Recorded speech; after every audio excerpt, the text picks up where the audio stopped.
7 bodies ఉన్నాయి కదా!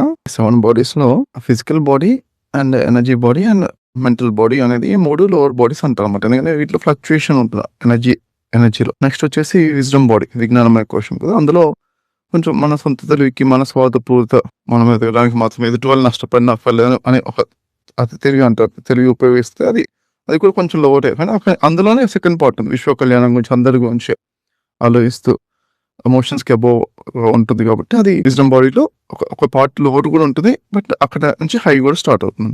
Fifth body soul body, ఆనందమయ కోశం. అందులో ఆనందంగా ఉంటుందన్నమాట. ఆనందం ఎప్పుడు అనిపించినా మీరు హైయర్ బాడీస్‌కి కనెక్ట్ అవుతున్నారన్నమాట. చాలా కరెక్ట్, చాలా మంచిదన్నమాట. ఓకే. అయితే నెక్స్ట్ సర్వాత్మ బాడీ. ఈ సర్వాత్మ బాడీ నుంచి అంటే మనము ఇక్కడ దేనికి కనెక్ట్ అవుతే మనకి ఇంకా అన్నీ తెలుస్తూ ఉంటాయన్నమాట. అంటే ఇంట్యూషన్ లాగా ఒక ఫీలింగ్. అంటే ఎవరు మాస్టర్స్ ఎక్కడ వస్తారంటే మాస్టర్స్ ఎక్కడెక్కడ వస్తారు అంటే సర్వాత్మ బాడీ అంటే సింక్రానిసిటీ అంటారన్నమాట. అంతా కూడా కనెక్టెడ్‌గా ఒక గాడ్స్ ప్లాన్‌లో నడుస్తూ ఉంటుందన్నమాట. దానికన్నా హైయెస్ట్ నిర్వాణమయ కోశం అంటే శూన్యం అన్నమాట. 7 శరీరాలు తెలుసు కదా! అయితే విజన్స్ కొంత తక్కువ ఎనర్జీస్‌లో ఉన్నప్పుడు కొన్ని సార్లు మనోచక్షు ద్వారా వస్తాయి. మనకు అనుకున్నవి, మనకు నచ్చినవి మనసు తెప్పిస్తూ ఉంటదన్నమాట. ఓకే. మనకున్న కోరికలు, మనకు నచ్చిన విషయమే ఎదుటి వాళ్ళు చెప్తారు. అది ఎవరు క్రియేట్ చేసినా మన మనసు క్రియేట్ చేస్తుంటది. అది కూడా చాలా ఎనర్జెటిక్‌గా చాలా మంచిగానే అనిపిస్తది. ఎందుకంటే మనసుకు నచ్చింది కదా! చాలా హ్యాపీగా కూడా అనిపిస్తది. యాస్ట్రల్ మాస్టర్స్‌లో కూడా ఇప్పుడు ఫర్ ఎగ్జాంపుల్ మీరు ఆత్మ అనే బుక్, ఓకే. అది ఇంగ్లీష్‌లో సోల్స్ జర్నీ అని పీటర్ రిచల్ ఆ బుక్ చదువుతూ నీకు యాస్ట్రల్ ట్రావెల్ గురించి బాగా క్లారిటీ వస్తది. అందులో లెవెల్స్ ఏంటి అనేది కూడా క్లారిటీ వస్తది. మామూలుగా ఏంటంటే ఎవరైనా యాస్ట్రల్‌గా ఎవరి వేషమన్నా వేసుకొని రావచ్చనమాట. ఇప్పుడు ప్రతిసారి వచ్చారు అంటే ప్రతిసారి అయ్యుండొచ్చు. వేరే వాళ్ళు ఎవరైనా ఒక వేషం వేసుకొని మీకు ప్రతిసారి ఒక వేషం వేసుకొని వచ్చి చెప్తుండొచ్చు. రికగ్నైజ్ చేయాలి. కాకపోతే ఏంటంటే మనము కొంచెం సీనియర్స్ అవుతుంటే వచ్చిన వాళ్ళు వాళ్ళ ఎనర్జీ ఫీల్డ్, ఆ ఎనర్జీ ఫ్రీక్వెన్సీ ఏంటి అని మనము కొంచెం అబ్జర్వ్ చేస్తుంటే రికగ్నైజ్ చేయొచ్చనమాట. మన లెవెల్స్ ఆఫ్ ఎనర్జీ, మన ఫ్రీక్వెన్సీ బట్టే వచ్చే మాస్టర్స్ ఉంటారనమాట. ఈ ఫ్రీక్వెన్సీ ఎలా పెంచుకోవాలి? మన ధ్యానం ఏమన్నా అంటే ధీ ప్లస్ యానం. ధీ అంటే సూక్ష్మ శరీరాది సముదాయం. అయితే ప్లస్ యానం అంటే ప్రయాణం. అంటే సూక్ష్మ శరీరాది సముదాయం అన్న. సూక్ష్మ శరీర యానం అని చెప్పలేదు. సూక్ష్మ శరీరం అంటే మన ఎమోషనల్ బాడీ. అంటే అదే మెంటల్ బాడీలోనే ఒక పార్ట్, హైయర్ పార్ట్ అనుకున్నాం. అక్కడి నుంచి అది కూడా ధ్యానమే. కారణ శరీరం అంటే ఏంటంటే సూక్ష్మ శరీరంకి ఏముంది, ఎమోషనల్ బాడీ అంటాం. దాన్ని భావనామయ శరీరం అని అంటాం కదా! అంటే మనకు నచ్చినవి, మనకి ఇంట్రెస్ట్ ఉన్నవి, మనకు కోరికలు నెరవేరడం అనమాట. అది అవ్వడం అనేది సూక్ష్మ శరీరం. మంచిగా అనిపిస్తుంటది మనకి. ఫీల్ గుడ్ ఫ్యాక్టర్, మనకు ఫుల్‌ఫిల్‌మెంట్స్.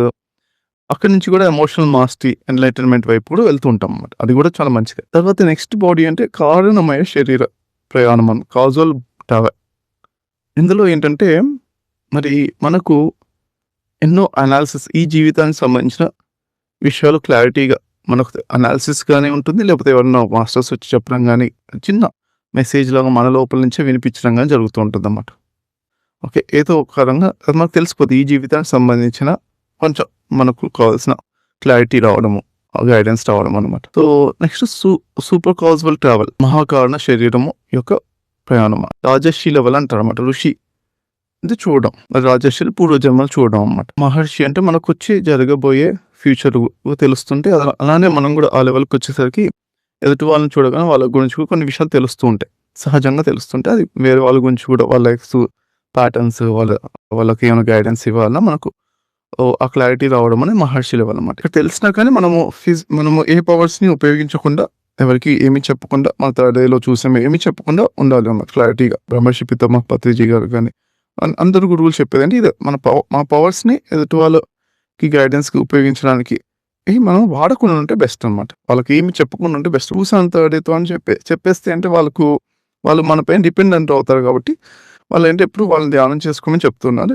నాకిలా అనిపిస్తుందని చెప్పొచ్చు. క్యాజువల్‌గా మాటల మధ్యలో ఏదో క్యాజువల్‌గా చెప్పాలి. అది వాళ్ళు క్యాచ్ చేయగలుగుతారు. లేకపోతే వాళ్ళకి మనం గైడెన్స్ ఇవ్వగలిగితే వాళ్ళు వింటారంటే ఇవ్వగలుగుతారు. లేదంటే వాళ్ళ టైం వచ్చినప్పుడు నేర్చుకుంటారు. అది మహర్షి లెవెల్. తర్వాత సృష్టి రహస్యాలు, మరి ఇవన్నీ కూడా ఇంకా ఈ సర్వాత్మ లెవెల్ క్లారిటీ అనేవన్నీ తెలుస్తుంటే అసలు భూమి ఎలా పుట్టింది అన్నీ ఎన్నో విశ్వ రహస్యాలను తెలుసుకుంటూ ఉండడం అనేది అది బ్రహ్మర్షి లెవెల్ అన్నమాట. అంత బాగా చూడడం. తక్కువ టైంలో ఎక్కువ క్లారిటీతో ఎక్కువ ఇన్ఫర్మేషన్ రావడం అనేది బ్రహ్మర్షి లెవెల్ అన్నమాట. సో ఋషి అంటే థర్డ్ ఐ పవర్‌లోంచి అన్ని విషయాలు తెలుసుకుంటూ ఉంటామంట. ఇలా ఫాస్ట్‌గా మనం తెచ్చేసుకుంటాం అన్నమాట. థర్డ్ ఐ ఏంటంటే మన నదిలో కొంచెం మురికి నీళ్ళు ఉన్నాయి. డైరెక్ట్ నది లోపల మురికి ఉండేటప్పుడు అలా తాగకుండా కొంచెం నది దగ్గర జస్ట్ ఒక 1 ఫీట్, 2 ఫీట్ దగ్గర ఆ మట్టి, ఇసుకను కొంచెం తవ్వితే వాటరు లోపలికి ఊట అంటారు దాన్ని. ఆ వాటర్ వస్తుంటాయి. ఫస్ట్ ఏంటి నిదానంగా వస్తుంటాయి. మనం ఒక హాఫ్ ఫీట్ తవ్విన వెంటనే నిదానంగా వస్తుంటాయి. వచ్చిన తర్వాత వచ్చిన వాటర్ ప్యూర్‌గా ఉంటాయి అవి. అది పక్కన లోపల నుంచి భూమిలోంచి వస్తాయి, ప్యూర్‌గా ఉంటాయి. వాళ్ళు తాగొచ్చాము. అయితే మనము అదే అదే ఆ గుంటని కొంచెం పెద్దగా పెట్టామనుకోండి, ఒక 1 ఫీట్ కొంచెం ఫాస్ట్‌గా వస్తుంది. 3 ఫీట్ తవ్వామనుకో ఇంకా ఫాస్ట్‌గా వస్తది. అదే ఒక 10 ఫీట్ బావిలాగా తవ్వితే ఎంత తీస్తుంటే వాటర్ అంత ఫాస్ట్‌గా వస్తుంటాయన్నమాట. స్పీడ్ పెరుగుతుందన్నమాట. ఆ డెప్త్ పెరుగుతున్న కొద్దీ స్పీడ్ పెరుగుతుంది. ఇంక నదిలో నీళ్ళు ఫాస్ట్‌గా ఊ ఊరుతూ ఉంటాయన్నమాట. అట్లనే ఇది కూడా థర్డీ కూడా అలానే అన్నమాట. స్టార్టింగ్‌లో అంటే మనకు ఇన్ఫర్మేషను తక్కువ సమయంలో అంటే నార్మల్ ఇన్ఫర్మేషన్ కొన్ని చిన్న విషయాలు తెలుస్తూ ఉంటాయి. అయితే ఇంకా థర్డ్ ఇయర్ కెపాసిటీ పెరుగుతుంది. ఇన్ఫర్మేషన్ చాలా ఫాస్ట్‌గా తక్కువ సమయంలో ఎక్కువ ఇన్ఫర్మేషన్ తెలుస్తూ ఉంటదన్నమాట. స్పీడ్‌గా. ఒక సినిమా చూస్తే 3 గంటల సినిమా చూస్తే సినిమా అర్థమవుద్ది కదా! కానీ ఆ 3 గంటల సినిమా అంతా కూడా ఒక సెకండ్‌లో అర్థమైపోయే ఉందనుకోండి. అది కూడా ఇంకా క్లారిటీగా హెచ్‌డీ క్లారిటీ ఇంకా బెటర్‌గా. అలాంటివన్నీ పవర్స్ అన్ని థర్డ్ ఇయర్ లోపల కూడా థర్డ్ ఇయర్ స్పీడ్ పెరుగుతూ ఉంటదన్నమాట. ఫస్ట్ మనము ధ్యానంలో కూర్చున్నప్పుడు థాట్‌లెస్ స్టేజ్‌లో అంటే ఇప్పుడు ఏంటంటే సింపుల్ ఫార్ములా అంటే నైట్ పూట కన్నా పగటి పూట వచ్చిన కలలు నిజమవుతాయి అన్నారు అని మన సామెత ఉంది. విన్నాం. ఎందుకు నిజమవుతాయి? అంటే నైట్ పూట మనకున్న ఎనర్జీ లెవెల్స్ కొంత పొద్దున్నే సాయంత్రం వరకు ఖర్చు పెట్టేసి ఉంటుంటారు నార్మల్‌గా. మామూలు వాళ్ళు మనకు కూడా అకేషన్‌లో పెరుగుతూ ఉంటాయి గానీ అవేర్‌నెస్‌తో అంటే పెరుగుతాయి. అయితే నైట్ పూట ఉన్నప్పుడు మళ్ళీ వాళ్ళు మార్నింగ్ పూటకొచ్చేసి మంచి రిలాక్స్ అయ్యి మంచి ఎనర్జీస్ తెచ్చుకుంటారు. వాళ్ళు 5:00 వచ్చిన డ్రీమ్స్ నిజమవుతాయి అంటారు కదా! ఆ టైంలో అంటే క్లారిటీగా వచ్చేస్తున్నాయన్నమాట డ్రీమ్స్. డ్రీమ్స్ లోపల క్రిస్టల్ క్లియర్ హెచ్‌డీ క్లారిటీ ఎప్పుడైతే ఉందో అప్పటి నుంచి అవి డ్రీమ్స్ అన్నీ కూడా రియాలిటీకి దగ్గరగా ఉంటున్నాయి. ఆ మెసేజెస్ పర్ఫెక్ట్‌గా ఉంటుంటాయన్నమాట. మనము చేయాల్సింది అంటే ఫస్ట్ థాట్‌లెస్ స్టేజ్‌లో ఎనర్జీ రిసీవ్ చేసుకుంటున్నాం. ఓకే. ఫస్ట్ చూస్తాం. మన విజన్ చూస్తాం. ఫస్ట్ కూర్చోగానే మనము వెంటనే రిలాక్స్ అయిపోతుంటే అంటే నాకెలా ఉంటుందంటే కూర్చోగానే నేను అంటే ఎంత ఫాస్ట్‌గా విజన్ తెప్పించుకోగలుగుతాను. థర్డ్ ఐ విజన్ అని నేను అది కూడా ఛాలెంజ్ చేసుకున్నాను. ఎంత తొందరగా మనము ఇప్పుడు బీటా అంటే యాక్టివ్ స్టేట్‌గా, ఆల్ఫా అంటే కొంచెం థాట్స్ తక్కువ అవుతున్నాయి. లోవర్ ఆల్ఫా అంటే bodiless state. Okay. Bodiless state ఎప్పుడైతే వెళ్ళామో అప్పటి నుంచి కొంచెం సేపయిన తర్వాత ఇంకొంచెం రిలాక్స్ అలానే ఉంటుంటే అప్పుడు మనం ఏంటి థీటా స్టేట్‌కెళ్తాం. అంటే విజన్స్, డ్రీమ్స్ స్టార్ట్ అవుతాయి. స్టార్ట్ అయిన వెంటనే అవి కనిపిస్తే ఏదో ఒకటి కనిపించడం స్టార్ట్ అయిన వెంటనే మళ్ళీ అవన్నీ అది నేనే అనుకుని అంతగా ఉండి అందరిని ఒక 10 మందో, 100 మందో మన ఆ చైతన్య శక్తి యొక్క సైజ్ బట్టి ఆ క్లారిటీలో అందరూ కనిపిస్తే వాళ్ళు వర్క్ చేసుకుంటూ ఉంటారు. అంటే థర్డ్ లోపల కనిపించేస్తాం. అంటే అందరూ కూర్చొని నేను మళ్ళీ కూర్చోబెట్టేయా. అంటే ఇంపార్టెంట్ క్రిస్టల్ క్లియర్‌గా ఎనర్జీస్ ఎక్కువుంటే ఓకే. కంటిన్యూ చేయొచ్చు కావాలంటే. కంటిన్యూ చేసి అక్కడి నుంచి కూడా నేర్చుకోవచ్చు. రిసర్చ్ చేయొచ్చు. లేకపోతే కొంచెం ఏమాత్రం గాని ఇంకా ఎనర్జీస్ పెంచుకోవాలి. ఇంకా ఫుల్‌గా ఎనర్జీస్ పెంచుకున్న తర్వాత మనము మళ్ళీ చూద్దాం అనుకున్నాం. మళ్ళీ అప్పుడు థాట్‌లెస్ స్టేజ్‌లో మళ్ళీ అవందరిని కూర్చోబెట్టి ధ్యానం చేయాలి. మళ్ళీ కొంతసేపు అయిన తర్వాత మళ్ళీ విజన్స్ స్టార్ట్ అవుతాయన్నమాట. అంటే ఈ కొంతసేపు thoughtless stage complete deepest thoughtless స్టేజ్‌లో బాడీలెస్ స్టేట్‌లో చేసిన తర్వాత మళ్ళీ ఎనర్జీస్ పెరిగిన తర్వాత మళ్ళీ నెక్స్ట్ లెవెల్ విజన్స్ వస్తాయన్నమాట. ఇంకొంచెం ఎనర్జెటిక్ వస్తాయి. అవి కూడా చూసుకోవాలి. ఇవి కూడా మంచిగున్నాయా అవేర్‌నెస్‌తో ఆ విజన్స్ ఆ డ్రీమ్స్ లోపల కూడా మనం అవేర్‌నెస్‌తో అసలు ఏమాత్రం ఎలా ఉంది మన ఎమోషన్స్, ఎనర్జీ లెవెల్స్, మన పవర్స్ ఎలా ఉన్నాయి అక్కడ. అంటే మన ఎనర్జీ ఎలా ఫీల్ అవుతున్నాం. అది చూడాలి. చూసి అది ఓకే అంటే వచ్చిన మాస్టర్స్ కూడా వాళ్ళ ఎనర్జీ లెవెల్స్ కూడా ఎలా ఉన్నాయి. వచ్చిన ఎవరో ఒకళ్ళు వస్తున్నారు మాస్టర్స్ వాళ్ళు కూడా మాట్లాడతాం. వాళ్ళు చూడగానే మనకు ఎలా అనిపిస్తుంది మన లోపల ఎంత ఎనర్జీ లెవెల్స్ వాళ్ళ లోపల ఎంత ఎనర్జీ లెవెల్స్ అన్నీ చూసుకోవాలి. పర్ఫెక్ట్‌గా డివైన్‌గా బెస్ట్‌గా అంటే ఓకే. వాళ్ళతో మాట్లాడగానే ఇన్ఫర్మేషన్ అన్నీ ఫ్లోలో మనకు తెలుస్తూ ఉంటుందన్నమాట. That's okay. లేదంటే మనం మళ్ళీ వెంటనే థాట్‌లెస్ స్టేజ్‌లోకెళ్ళి మళ్ళీ అక్కడ అందరిని వచ్చిన కూర్చొని మీరందరూ మెడిటేషన్ చేద్దాం అని చెప్పి అందరూ వాళ్ళు నేనే అందరూ అంతా ఒకటే అని ఏకత్వంలో మళ్ళీ స్టాప్ చేయాలన్నమాట. స్టాప్ చేసి మళ్ళీ ధ్యానంలో కూర్చో థాట్‌లెస్ స్టేజ్‌లో. అప్పుడు మళ్ళీ కొంతసేపు అయితే మళ్ళీ ఫుల్ ఎనర్జీస్ పెరిగిపోతుంటాయన్నమాట. అవేర్‌నెస్ ఉన్నప్పుడు ఆ డ్రీమ్స్, విజన్స్ ఇంపార్టెంట్ మాత్రమే తీసుకుంటూ మిగతావన్నీ కూడా మనము మన లోపల శక్తిని, బయట శక్తిని, అంతటా శక్తిని ఏకత్వం అది గమనిస్తూ ఆ చక్కటి అవేర్‌నెస్‌లో అంతా మన ఇన్నర్ వరల్డ్స్‌లో కూడా అవేర్‌నెస్‌తో ధ్యానం చేస్తూ ఉంటామన్నమాట. ఎక్కడున్నా మనం ధ్యానం చేస్తాం. లోపల, బయట అంతటా. ఓకే. ధ్యాన స్థితి అన్నమాట. శక్తిని గమనిస్తూ.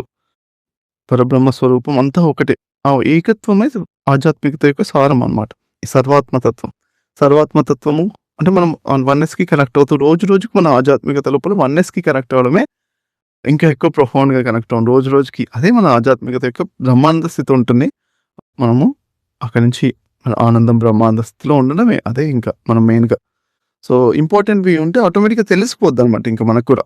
ఆ సర్వాత్మ స్టేట్‌లో ఉన్నప్పుడు అవి ఇంకా ఎవరు మాట్లాడాల్సిన అవసరం ఏం లేదు. అంటే మాట్లాడినా ఓకే. మాట్లాడకున్నా ఓకే. మనకు తెలిసిపోద్దనమాట. అంటే కారణ శరీరము, కారణ శరీరం ఆ లెవెల్‌లో వచ్చి మాస్టర్స్ వచ్చి మాట్లాడుతూ ఉంటారు. మనము సర్వాత్మ లెవెల్‌లో ఏకత్వం ఉన్నోళ్ళు మనకే తెలిసిపోతాయి అన్నీ గూడా. తెలిసిపోద్ది మనకే. లేకపోతే మనకి కూడా ఆ థాట్ కానీ, ఆ క్లారిటీ గాని వచ్చేస్తూ ఉంటుందన్నమాట. ఏమేం జరుగుతుంది మనకు కూడా విజన్స్ కానీ, క్లారిటీ కనిపించేస్తూ ఉంటుంది. ఫ్యూచర్ మహర్షి లెవెల్‌లో ఫ్యూచర్ కనిపించడము అలాంటివన్నీ కూడా తెలుసు. కనిపిస్తుంటాయి. సర్వాత్మ లెవెల్‌లో లోపల కూడా డే బై డే అంటే మనకు ఈ థర్డ్ ఏ అంటే గాడ్ ఏగా మారుతుంటుందన్నమాట. అంటే థర్డ్ ఏ లోపల ఎట్ ఎ టైమ్ మనము అంతటా ఉండం. అంతా నేనే అని తెలుసుకోవడం అది గాడ్ ఏ అన్నమాట. గాడ్ పర్సెప్షన్ అది మారడమే హైయెస్ట్. ఓకే.